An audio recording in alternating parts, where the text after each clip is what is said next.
the next speaker, Andrew Potterton from UCL, and he will talk about using machine learning to understand the molecular properties that confer extended drug target residence time. So Andrew, please go ahead.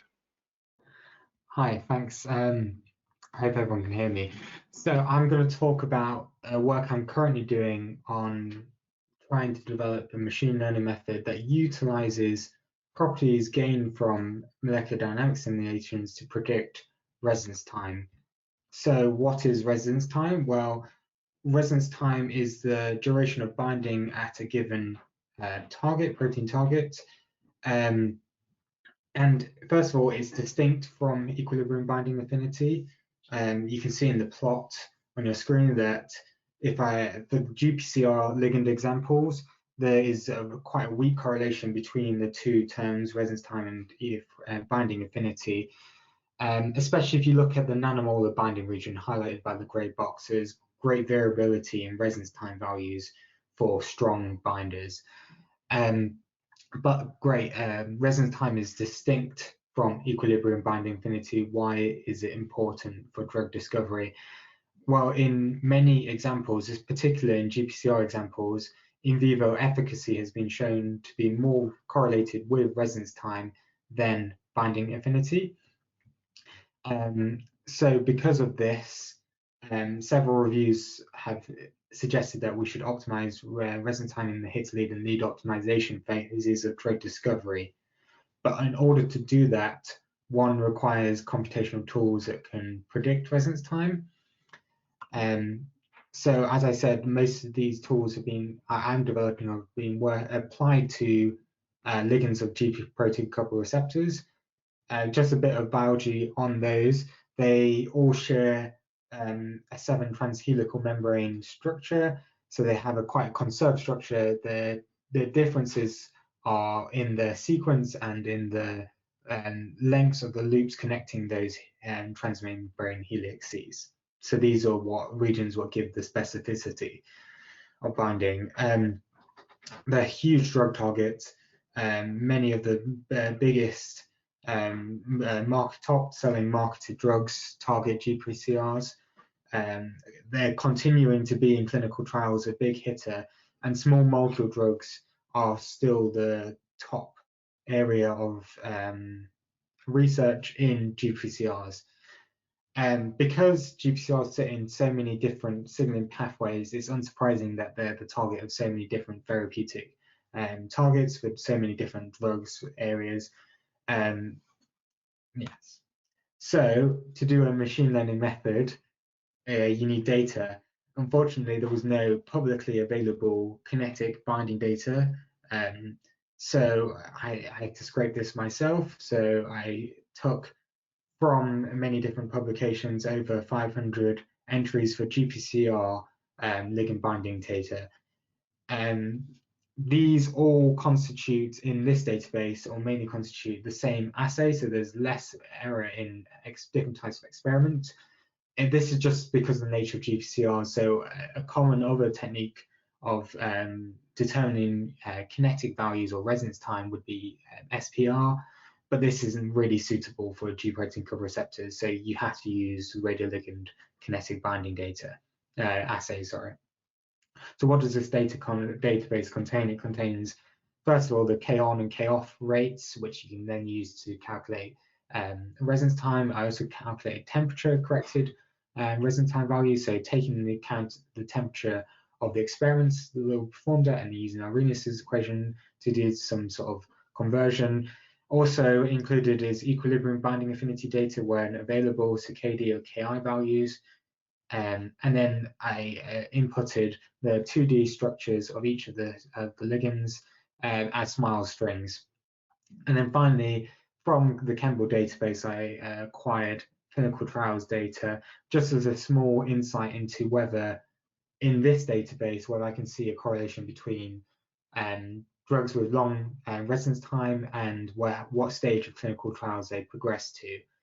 And there was indeed the drugs that progress to clinical trials have a longer residence time. So looking just overview of the data, you can see that generally there was no correlation between a single property and residence time. And the only sort of descriptors of, the molecules that led to a slight correlation was molecular weight and number of rings, and so general size properties. And this has been seen in other data, a bit larger data, privately held data sets. So Pfizer in there looked at their data, kinetic data, and found that also molecular weight had a slight correlation. The issue is these correlations are very weak and very messy, so you can't really use it as a predictor on its own for residence time. And the other issue is we know because of kinetic selectivity that the same compound or the same ligand can have varying residence time for different GPCRs or different GPCR subtypes. So for example, caffeine has 100-fold different residence time for different adenosine receptor subtypes. So you cannot take structure on its own or ligand structure on its own to be a predictor of residence time. Otherwise, you're going to have this 100-fold error in some of the values, especially when you're trying to predict across several receptors.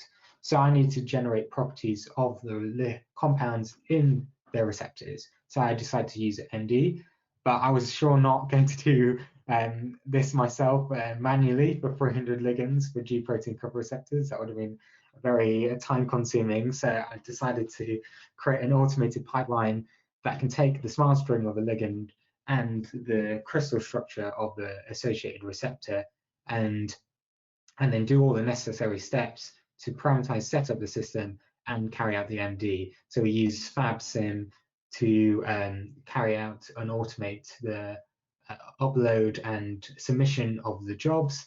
And then finally, from those simulations, we obtain properties from the simulations, again in the pipeline. So this is all automated in Python. And then we moved on to, I moved on to the regressions and machine learning models. So in the past, there hasn't been many attempts at predicting residence time using machine learning, but one such method used a combined analysis, which for those who are not familiar, uses specific residue energies and non-bonded interactions, electrostatic and van der Waals interactions, and tries to correlate those to residence time, well, at first to binding affinity values within a specific kinergic series. And the authors of a recent paper tried to extend that to residence time values of diverse compounds and for 50 HSP90 inhibitors. So that was quite a small data set. So combining that onto my data set, first I had two issues. First, I haven't got single residues because I'm going across several GPCRs. I cannot use residue number as an equivalent residue. Luckily for GPCRs, there is a numbering scheme that defines structurally equivalent residues between different GPCRs. So I could use that scheme to, as opposed to residue numbers for the electrostatic and van der Waals interactions. So for example, 4.52 is a structurally equivalent residue across all the class A receptors in my database. So as you can see in that table, there's a short snippet of the different electrostatic and van der Waals interactions for across some of the ligands and the different receptors. What I found was this overfits to the training data, and upon closer inspection of their model, it appears that the test data they use were compounds which were extremely similar to their training data, so modifications of maybe a methyl group or changing of a halide.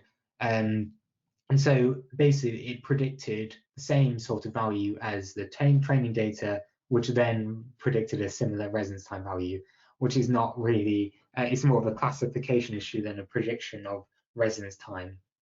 And I found the same with this method, it just overfits.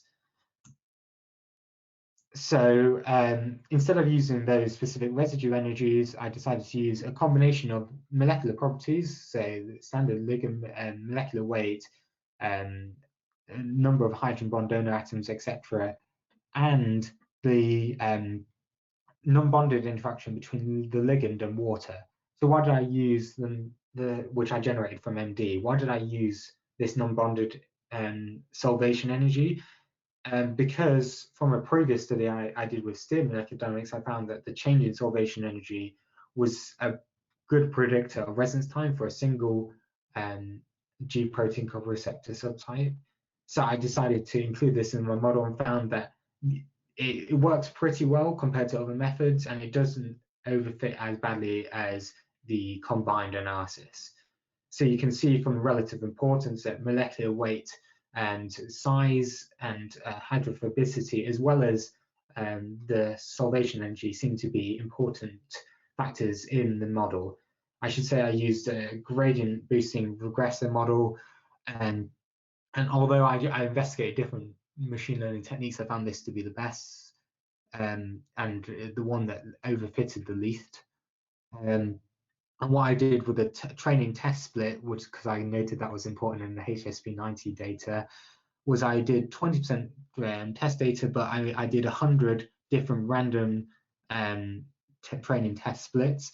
And what I will be doing is also splitting the data, so separating out an entire receptor and seeing how, for example, excluding the A1 receptor from the machine learning training, and then finding out whether it can predict with the completely unseen receptor data.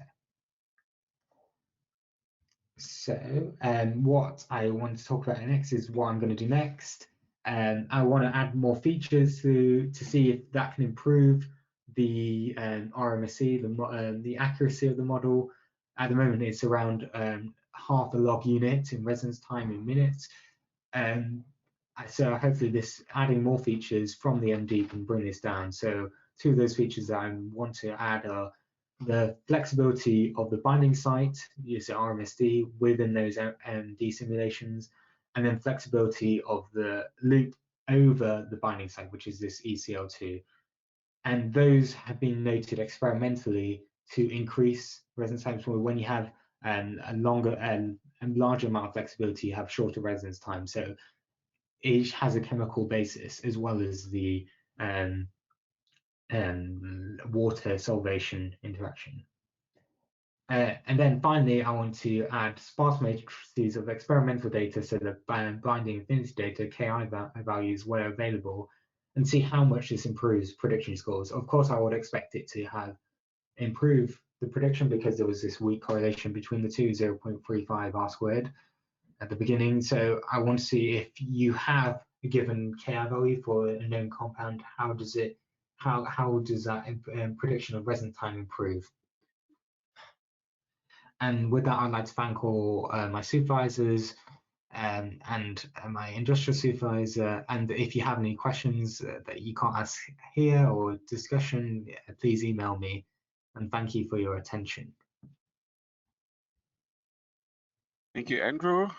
So the round is open for discussions. Thank you for staying in time. So any questions for Andrew, please go ahead.